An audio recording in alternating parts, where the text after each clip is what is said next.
Welcome to the Wealth Without Wall Street podcast, your guide to understanding how to get out of the Wall Street rat race and start your own mailbox money lifestyle. Now, don't let these handsome Southern draws fool you. These financial minds are teaching our country to enhance savings, increase cash flow, and create passive income, all without the help of Wall Street. Are you ready to break through? Now here are your hosts, Russ Morgan and Joey Murray.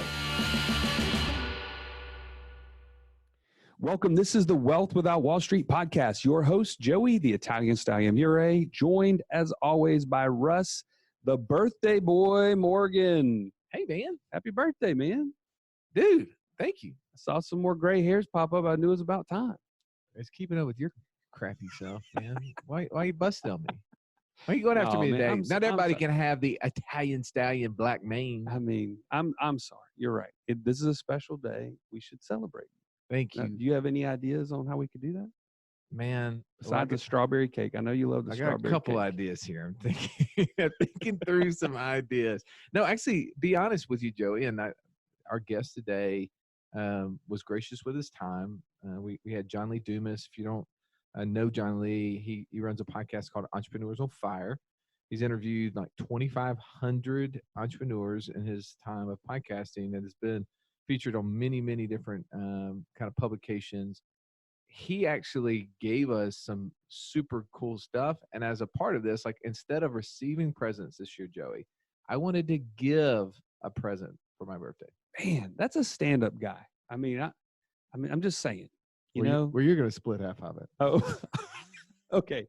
You just told me that That's giving for your birthday. Right. Okay. So as you listen to the podcast, there's going to be a call to action in there for something for you to do.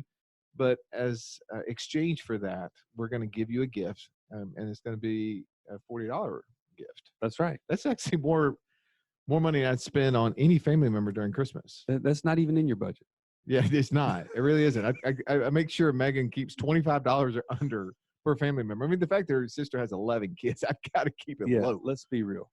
Otherwise, it's just like from somebody else's hand to the store. I mean, I don't even have a chance. So we're giving away a pretty valuable thing today. So I'm excited for you to listen to this podcast. What are they going to get out of Joy? Okay, so if you are sitting there and you know you have value to bring to this world, you just can't quite put your finger on it, this show's for you. Well, I think about somebody like me who has so many ideas that struggles to narrow down on just doing one of them, not just getting the shiny object syndrome and chasing after another one before I've implemented the first. Yep, finish. You've got to finish, Russ. I thought what he talked about today was very focused. That helped me with that for sure. No doubt. Yeah, you're going to get very practical, step-by-step takeaways to know what your big idea is that you can then bring value to this world. And the reason why I love this is it's exactly in line with financial freedom, right? You have to take control. If you're going to be in the nosebleeds, just watching others perform, you're not going to take action. You got to get on the field. You've got to do something. And this is one of those things that you can practically walk away from this show and start walking down a path. Dude, did you just give a sports reference? I mean, write that down. That's like a unicorn, right? That I actually mentioned that. Dude, 100 unicorns. Don't be trying to throw that 100 unicorn stuff in here. This show, real quickly though, because everybody's wondering, how's 100unicorns.com doing? Well, let's just say this. If you want something totally terrible to happen to your business, allow me to step in and buy it first, okay? Because as soon as you buy a drop shipping business that gets all their products from China, there very well may be a problem getting products to America. Oh my goodness. I didn't think about that. You got the coronavirus. Yeah, at least 25 of the unicorns are down right now out of the 100. Okay? Oh, no, man. But hey, listen, there's hope. I've got a virtual assistant in place. Yeah. I've got a coach. Yeah. They're walking me through how to make sure my inventory is up while we've got some downtime. Yeah. Admittedly. We're not working on marketing because we want to make sure we don't send stuff that, it doesn't exist. You don't want to sell stuff that doesn't exist. Exactly. But we're getting our I inventory mean, your in business place. is unicorns, though. Well, it's magical. Exactly. But point being, I have really, really high hopes. Once we can get beyond this, we can turn on the marketing engine. This thing is going to be a fantastic business. Well, I am glad that you had a big idea, even though it didn't work, as John Lee talked about on this episode. He says not all big ideas will become major revenue producing. But here's the thing, is you will follow the process he gives you in this interview. You will get there faster to either it being an excellent success or it catching on fire in your floor as the 100unicorns.com is doing right now at Joey's house. Do not put that on me. Do not. Anyway, without further ado, let's jump into our interview with JLD. Stallion, I love it when we get to hear what people would be doing if they got to financial freedom. The last one that I got to read, somebody said, I would be driving and picking up my kid every day from school. That motivates me.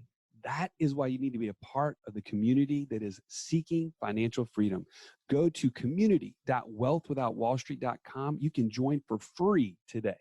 All right, welcome into the show. We have the distinct pleasure of John Lee Dumas in the house. JLD, thank you for being on, bro. Yo, I'm fired up to be here. Wealth without Wall Street. I love the concept because I hate Wall Street. Let's do this. All right. Well, let's talk about what you've been excellent at. You've spent a lot of time interviewing entrepreneurs, well over 1,000, if I'm to be accurate in that. 2,500. Yeah. See, I knew just a hair above that. Just a little more, right? Typically, though, when you're dealing with entrepreneurs, you're in two camps. You're dealing with people who got way too many ideas, is which camp I tend to fall in. The Russ Morgan camp. Or you're falling into the Stallions camp over here where he's trying to figure out what his idea is. Exactly. So help us understand through your time of interviewing entrepreneurs how they were able to define what their big idea was so that they could go after it. Let me just break down some of the three key things that I found with successful entrepreneurs that will lead me into your direct question. All right. Like number one, successful entrepreneurs, they are productive people. And by productive, I mean they are producing the right content, not just any content. You see a lot of people producing content. They're not producing the right content. Number two, they're disciplined. They have plans of action, and they are a disciple of following that plan of action. And then number three, which gets into your direct question, they're focused. They're following one course until success. They're not following 50 courses or 0 courses. They're following one course until success. And that's where my concept for the big idea came from, is I realized that, man, people either coming to me and they're like, they're saying, John, I have so many things, so many irons in the fire. I'm just juggling all these balls and they're all great balls, but I just can't figure out which one. I'm dropping all of them. And I'm just like, you have way too many things going on. And you're going, what I like to say, 1 mile wide and 1 inch deep with all these different ideas. And you're shocked that you're making just a little impression. Whereas on the flip side, the right people who are focusing, following one course until success, they're going 1 inch wide and 1 mile deep into that one topic, and they're winning. So how do you get to that one big idea that you can just say, I love it, I'm passionate about it, let's do this? You have to go after your zone of fire. So I won't dive too deep into the actual specifics of it until you guys want to lead me there, if you do, but that's the process of the big idea, is figuring out that zone of fire and going all in. Well, and I think what's interesting, we know from our community that people have value that they want to bring to the world, but I think to have some help in identifying, like you're talking about, zone of fire. Now, I'm not going to even pretend to know what that is. So I'm going to need you to break that down a little bit. So when you say zone of fire, give us a couple examples or something that we can kind of sink our teeth into. So here's like part of the process of coming up with your big idea. A lot of people are either going to do one or the other of these two things I'm about to explain, and they're going to come up short for reasons that I'll also get into. The trick is you've got to find that zone of fire in the middle where these things are combining. So, if you're picturing a piece of paper, on the left-hand side, you're going to have 5 minutes to write down all of the passions, all of the excitement, all of the curiosities you have in this world. You're going to write all these things down. Like, just be really honest about that. And then on the right-hand side, after 5 minutes, you're going to write the word expertise, and you're going to write down all the skills you've acquired. What are you good at? Things that you can bring value to in the world. Now, the problem is a lot of people would then just go and, like, pick something from the area that they're curious or excited about and just go do that thing. But they're missing something. There's no value there, potentially. There's potentially no knowledge that they're passing along. Just because you love something doesn't mean that A, the world wants it, or B, the world's going to find it valuable. But on the right-hand side, a lot of people are going to pick something from the expertise column, and they're going to say, okay, well, I know this. I'm going to do this. But then guess what? They burn out after a month or 6 months or 2 years because they don't have any curiosities or passions or excitement in that thing. So you've got to find where's the overlap. So you have these two lists of things on the left and the right-hand side. You need to start drawing lines between the two, connecting them and saying, hey, where do my skills and curiosities overlap with my, or I should say, where does my excitement and curiosities and passions overlap with my skills and my knowledge and my expertise? Like, where's that overlap happening? That overlap, that commingling is that zone of fire. So now you're both excited about a topic. You have curiosity about a topic, but it's also something that you can add value to this world in. And that's going to be where you have your big idea now. Now let me go forth and conquer. Let me find people that are successful doing something similar, and I can model what's working for them. Let me go find people in this world who have struggles that my big idea is going to be a solution for. And let me go talk to those people and really flesh out what would it look like to have a real solution to a real problem that you're having right now. And what would you do if I created that? Would you pay for it? And how much? And have these real conversations. That's the process of getting to your one single big idea that you're able to focus on, follow one course to success. And guess what, guys? The beautiful thing is about this is it might flop, it might fail, but because you're focusing on it, you'll find that out quickly and soon. You're not stringing it along for years, just being like, well, I'm not really putting much focus or energy into it. That's probably why it's not working. Maybe it's not working because it's a bad idea, or it's just not going to have any traction in this real world. I've done a lot of things that have had no traction in this real world, even after I developed, influencer status and a big following and, a multi-million-dollar annual business and all these different things. I still launch things all the time that fail, but I focus on those launches. And so they either fail in a ball of flames and I just push them off to the side, let them burn, to a crisp on their own and try something different, or they succeed and I find that out quickly. And then I go all in and pour some more igniter fluid on it. So they're on fire either way. There's right? Fire anyway. I mean, you are in EO Fire Studios right now. So I don't know what the heck you guys expected. That's right. No, this is awesome. But by the way, John, I have done that exact exercise you talked about, Joey. And as you might imagine, Joey, my left side was full of items. There was plenty of things I was passionate about. The problem is on the right side where it went through skills and expertise, it was not a ton I could put down there. Yeah, I know when you asked me about that side, I came up with not a whole lot of ideas, just be honest with you. All right. Well, John, so here's a key, though, is prioritizing, finding those things that you can put together, as you mentioned, fuse together, and then go after it. All right. So let's talk about going after it. Because if I'm going to go after something, there's probably some other things I'm going to have to apply to it. What do you see that helps me actually take that idea and put money in my pocket? So now that you have that idea, now you've got to go find ideal clients for this idea. You're going to go find an avatar. You're going to go find people that have real struggles that your idea is going to be the solution for. Now, like, where are a couple places you could do this? Facebook groups, LinkedIn groups. There are thousands and thousands of free groups on every single topic in the world that you can imagine. They're having conversations right now. They're complaining about things. They're bragging about things. They're asking questions. They're asking for support and guidance. You join these communities. And again, you're trying to focus. So you're going to join 2 or 3 of these communities that you've kind of lurked in and you've seen that they're active. And then for 30 days, you're going to do this. You're going to, for 5 minutes only, you're going to log into that group every single morning for 30 days, and you're going to do 4 things. You're going to ask a question, a genuine question that you have about this topic. You're going to answer somebody's question. You're going to give one piece of support to somebody, and you're going to give one piece of guidance to somebody. And then you're going to get off out of that group and you're going to go on with your day. But you're going to do that for 30 days in a row. And you're going to keep going back and seeing the responses to your questions and seeing the people grateful for your guidance and your support. And you're going to continue to build like a snowball over these 30 days, having these amazing interactions and doing all these things.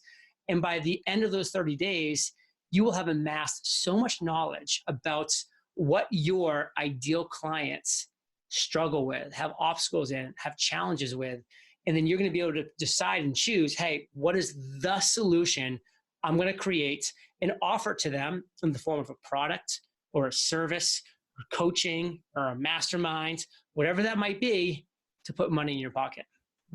So isn't that the greatest way to do it? I mean, business used to be done where people would create a product and try to go out and market it.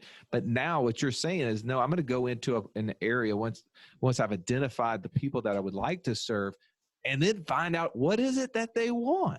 And I even took it a step further. When I got that answer, I said, okay, but the product that I know they want is a physical product, is an actual journal. It's going to cost me money to produce, to ship, to store, blah, blah, blah. So I went the crowdfunding route. I said, okay, you guys told me you wanted this. You told me that this journal, and I'll give a little backup story here. People were telling me that they were struggling accomplishing goals. So I said, what if I created a journal called the Freedom Journal that would help you set and accomplish your number one goal in 100 days? People said, that sounds awesome. I'd keep it by my bedstand. I would do it every morning and every night. I would buy one for my friends and my family. I said, prove it. Here's a link. I started a Kickstarter campaign. Nice. Pledge to it. Put your money where your mouth is, and let's see what happens. Now, I had done all that prior research to make sure that I did have a real solution that people needed. And was there proof of concept? Well, after 33 days, the Freedom Journal had generated $453,000, $39 journal, became the 6th most funded publishing campaign of all time. So I said, thank you, Kickstarter. I'll take all of that money, which I did. And then I invested it into producing those journals. And that was 4 years ago. And I produced the journals, distributed them. People loved them. And it was in their pockets. And I was guaranteed money from day one because I hadn't spent $1. I had just said, let's prove this concept via a crowdfunding campaign to make sure that people are actually going to put their money where their mouth is. And since then, we've generated over $1 million in sales from these journals. I've done now a total of 4 journals because I keep proving the concept every time. And I just keep making it happen. Rinse and repeat. Dude, I love it. Joey, I have an idea. Yes. I'm shocked by this. All right. So here's the deal. I want you right now, you're listening to this podcast. I want you to go rate and review this specific podcast with JLD on it. I want you to take a picture of that screenshot, email it to info@wealthwithoutwallstreet, and we're going to give you a Freedom Journal. Shut up. Yeah, What? we're about to That's do that. Brilliant. We're about to do that. That is really We're going to have to smart. put a limit to some of this. What's our number, Joey? I'm going to put the power on you. Yeah, get some scarcity. 400,000, right? Get some scarcity, get some urgency in there. How many are we going to give away here? Let's say 50. The first 50. 50. We got it. All right. I got 50. 50. I got 50 Dude, on it. and let me just tell for the listeners that are listening right now, if you're thinking about it, hurry up because only the first 50 are going to get this. And this is the journal, the Freedom Journal, that will help you set a SMART goal, which is specific, measurable, attainable, relevant, and time bound. And then we'll guide you step by step in accomplishing this goal in 100 days. This journal has sold tens of thousands of copies, over $1 million in gross sales. It's a winner. Well, I tell you what, we're going to do too is that we're going to go ahead and set up a page, Wealth Without Wall Street /JLD. Boom. And what we're going to do, in case you're not one of those 50, we'll end up selling it. I'm sure we'll figure out a way to make money off that deal too. You should. But hey, and you can also on that link, okay, wealthwithoutwallstreet.com /JLD. We're going to put a link to the Big Idea course that you have, Which is free. Right? It's free. But this is something, as we talk about week in, week out, JLD, that we are empowering people to take control of their finances, to pick a path, and to get there as fast as possible. And what I love about the Freedom Journal, what I love about Big Ideas, is that this is right in line. This is people taking control. This is people who have a plan, who are disciplined, and then they can take that path. And you've helped us today to identify that sometimes that path is just, we're going to prove it out before we step all in, which I think is just wisdom. I mean, you're just bringing wisdom to the whole process. So, man, thank you for doing that. And man, I'm prayerful that our listeners are getting so much value out of this as we are. I love it. All right, brother. I know your time is valuable. We're running out of time. One quick success story that you could share with our audience: an entrepreneur who took a big idea, applied it maybe through a freedom journal, and is crushing it right now, that they could just use as an example. So I throw a very small, high-level mastermind here in Puerto Rico every year. I call it Puerto Palooza because it's an awesome name and it's fun. And one of my attendees was a guy that was a door-to-door water salesman. And you know what? He was great at what he did. But of course, I don't want to say of course, but he didn't like having to wake up every morning, go knock on 1,000 doors and try to convince people to buy a water system. So he wanted to turn that into a business. And so through the process of the mastermind, we worked through what his real big idea and great skill set was. And that for him, it was that he could meet somebody, which he had to do with his job, which he was really good at, and quickly build rapport and build a connection and build a relationship, and then build a longer term networking connection. Because you don't always make that sale on the first knock. True. I got to talk to my significant other, or it's not the right time now, blah, blah, blah. But if you can remain top of mind for when it is the right time, you'll make a lot of sales in perpetuity. And so this guy turned his big idea into a company called Build Your Network, and has since spoken on keynote stages about networking, has a mastermind about networking, has a course on it, has a podcast on it. He's rocking it. He's a success story. Dude, that's awesome. Well, JOD, it's all about relationships and networking, no doubt. Joey and I met you a couple of years ago in Philly. We got to spend a little time with you in Orlando last year. Looking forward to time in Dallas this year. And Dallas, baby, going back to the roots. That's where a podcast movement was first held. Yeah, that's what we heard, man. Well, dude, we know you got things to do. We appreciate your time. Thank you for dropping some bombs with us today. Take care, guys. Okay, I've listened to at least 5 podcasts. I'm now an expert in the infinite banking process. Maybe not, but yet I would love to talk to somebody about it. How can they do it, Joey? It's as simple as going to freecall.wealthwithoutwallstreet.com. You can sign up for a short 15-minute call to see if this is a fit for you, and you can work with one of our coaches to financial freedom. This has been the Wealth Without Wall Street podcast. Don't forget to subscribe to the show to break free of the Wall Street mindset and begin building wealth on your own terms in places you understand, so that your wealth will never run dry. See you next episode.